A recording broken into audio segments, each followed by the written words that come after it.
तो हाल ही में बैनुल अक़वामी ज़राए से आने वाली खबरों के मुताबिक ईरान में आए तूफान के बाद वहां एक हैरत अंगेज मंजर देखने को मिला। ये हैरान कुन मंजर था मछलियों की बाकायदा बारिश। ईरान में बाकायदा तौर पर मछलियों की बारिश के मनाजिर रिकॉर्ड किए गए हैं और ईरान के जिन हिस्सों में ये बारिश हुई वहां पर लोग अपनी आंखों के सामने आसमान से बाकायदा बारिश की सूरत में मछलियां गिरते देखकर हैरानों परेशान रह गए। ये हकीकतन नाकाबिले यकीन मनाजिर थे।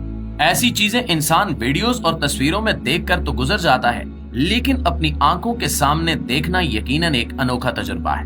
वहां मौजूद लोगों का कहना था कि आसमान से गिरने वाली मछलियां ना सिर्फ जिंदा थीं बल्कि पूरी तरह एक्टिव थीं, जैसे किसी ने इन्हें अभी अभी समंदर से बाहर निकाला हो।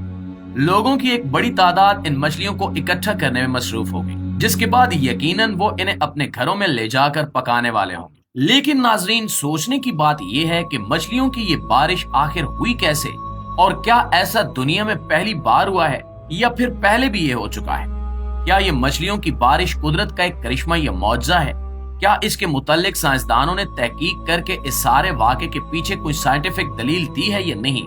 आइए जानते हैं इन सब सवालों के जवाब आज की इस वीडियो में। नाज़रीन ग्रामी, बज़ाहिर एक छोटी सी खबर के ईरान में मछलियों की बारिश होना दर हकीकत अपने अंदर कई अहम तफसीलात रखती है, जिसमें सबसे अहम बात यह है कि क्या ये वाकया इस दुनिया में पहला वाकया है। तो आपको बताते चलें कि नहीं, ये पहला वाकया हरगिज नहीं है, बल्कि माजी में दुनिया के मुख्तलिफ हिस्सों में ऐसे कई वाकयात रूनुमा हो चुके हैं। न सिर्फ मछलियों की बल्कि आसमान से मेंढकों की बारिश भी देखी गई है। और आप ये सुनकर मजीद हैरान होंगे कि हमारे मुल्क पाकिस्तान के सबसे बड़े शहर कराची में भी माजी में ऐसा हो चुका है, जब लोगों ने आसमान से मछलियां बारिश की सूरत में गिरती हुई देखी। इस तरह थाईलैंड, अमेरिका और ऑस्ट्रेलिया वगैरह जैसे मुल्कों में भी ये वाकयात देखे गए। यानी जहां जहां समंदर मौजूद है और समुद्री तूफान आते हैं, इन जगहों में कहीं न कहीं माजी में ये वाकयात हो चुके हैं कि आसमान से जिंदा मछलियां या मेंढक गिरते देखे गए। अब सवाल ये भी पैदा होता है कि आखिर ये मछलियों या मेंढकों की बारिश आखिर है क्या? तो दोस्तों, इससे पहले आपको ये बता दें कि माजी में इस किस्म के अनोखे वाकयात को रिकॉर्ड करना और बड़े पैमाने पर फैलाना मुमकिन नहीं था, क्योंकि ना तो उस वक्त इलेक्ट्रॉनिक मीडिया इतना स्ट्रांग था और ना ही लोगों के पास मोबाइल फोन थे। आजकल तो पल भर में हर चीज की वीडियो सोशल मीडिया पर वायरल हो जाती है।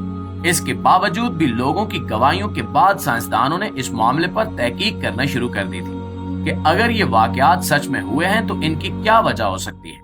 और साइंटिफिक रिसर्च के बाद ये बात सामने आई कि दरअसल ये बारिश टोर्नाडो यानी एक बहुत बड़े समुद्री तूफान के नतीजे में होती है। जिस तरह जमीनी सतह पर तुंदो तेज आंधियां और तूफान आते हैं और इनके नतीजे में बड़े बड़े हवा के बगोले बन जाते हैं जो बेपनाह तबाही फैलाते हैं। यहाँ तक कि घरों की छतें, सड़कों पर खड़ी बड़ी बड़ी गाड़ियां और ट्रक तक हवा में उड़ जाते हैं, जैसा कि हाल ही में दुबई में आने वाले तूफान के बाद देखा गया था। तो प्यारे दोस्तों, इसी तरह हवा के बगोले समंदरों में बड़े बड़े तूफान के दौरान भी बनते हैं, जिन्हें वाटर स्पाउट्स कहा जाता है। अगर आप वाटर स्पाउट्स लिखकर गूगल करें तो आप आसानी से पानी के इन बगोलों को समझ सकेंगे कि ये कैसे दिखाई देते हैं। बाज़ औकात ये वाटर स्पाउट्स इतनी ऊंचाई पर चले जाते हैं कि ये बादलों तक भी पहुंच जाते हैं। फिर जिस तरह जमीनी सतह पर हवा के बगोलों की ताकत से बड़ी बड़ी चीजें फिजा में उड़कर एक मकाम से दूसरे मकाम तक जा गिरती हैं, बिल्कुल इसी तरह वाटर स्पाउट्स अपने साथ बाज़ औकात मछलियां भी उड़ाकर ले जाते हैं, जिन्हें ये ले जाकर बादलों में फेंकते हैं। और चूंकि बादल हमेशा फिजा में तैर रहे होते हैं, वो इन मछलियों को भी अपने साथ उड़ाए फिरते हैं। और कभी 50 तो कहीं पर 100 मील के फासले पर जब ये बादल बरसते हैं तो ये मछलियां बारिश की सूरत में जमीन पर आ गिरती हैं। और यही कुछ हालिया तूफान और सैलाब के बाद ईरान में भी हुआ, जहां लोग पहले तो इन मछलियों को जमीन पर गिरते देखकर परेशान हुए, लेकिन फिर कई लोगों को मुख्तलिफ वीडियोस में सड़कों पर गाड़ियां रोककर इन मछलियों को पकड़ते हुए देखा जा सकता है। प्यारे दोस्तों, माजी में 17वीं और 18वीं सदी में भी कई एक ऐसे वाकयात हुए थे। कदीम रोम में भी एक मरतबा इसी मैकेनिज्म के तहत मछलियों की बारिश हो चुकी है और बिल्कुल इसी निजाम के तहत माजी में मेंढकों की बारिश भी दुनिया के एक हिस्से में देखी गई थी, जिसके बाद साइंसदानों ने अपनी तहकीकात की और इस सारे मैकेनिज्म को समझा।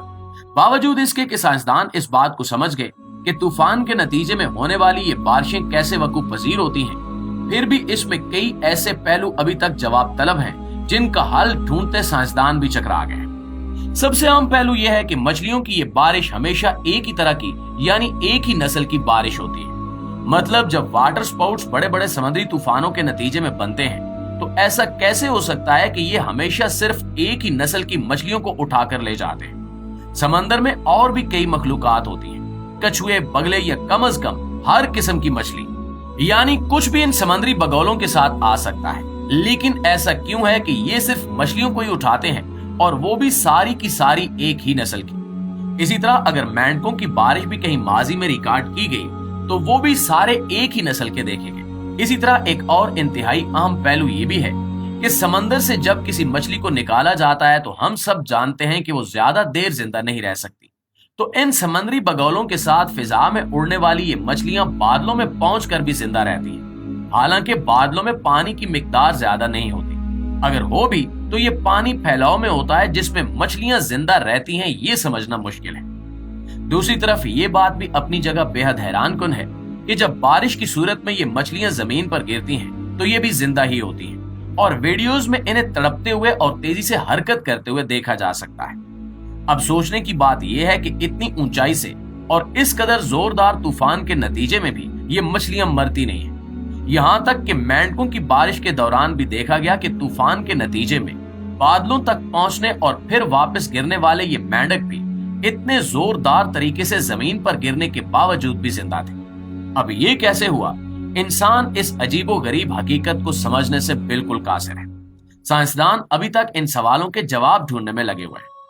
लेकिन जब इस किस्म के वाकयात सामने आते हैं और साइंसदान अपनी तहकीकात का दायरा कार बढ़ाने के बावजूद, सर तोड़ कोशिशों और सालों की मेहनत के बावजूद भी किसी मामले की हकीकत पर न पहुंच सकें, तब ये वो वक्त होता है जब इंसान को अपनी बेबसी तस्लीम करते हुए निजाम कुदरत के आगे घुटने टेकना पड़ते हैं। लेकिन वहीं पर रब्बे कायनात ने इंसान को मायूस न होने की ताकीद भी की है और इंसान की फितरत में तजस्सुस इस कदर भर दिया है कि वो चैन से बैठ भी नहीं सकता। इन मौजों को भी समझने के काबिल हो जाएंगे।